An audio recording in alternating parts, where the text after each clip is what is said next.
ये कि हल्की हल्की बारिश हो रही है। रात भी बारिश होती रही, बट अब सही है।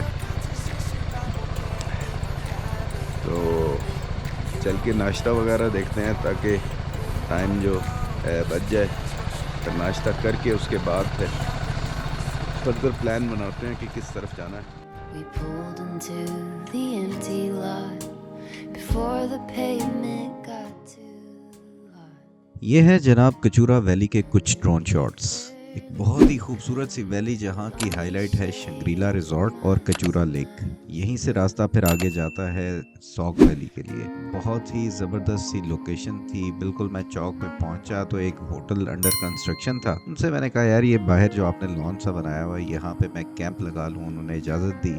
बहुत कोऑपरेटिव किस्म के लोग थे, बहुत ही अच्छे लोग। तो वहाँ पे मैं कैंपिंग कर रहा था, 2-3 दिन यहाँ पे रहा और बारिश के अंदर कैंप में बैठा रहा। तो बहुत ही अजीब सी सिचुएशन बन गई थी।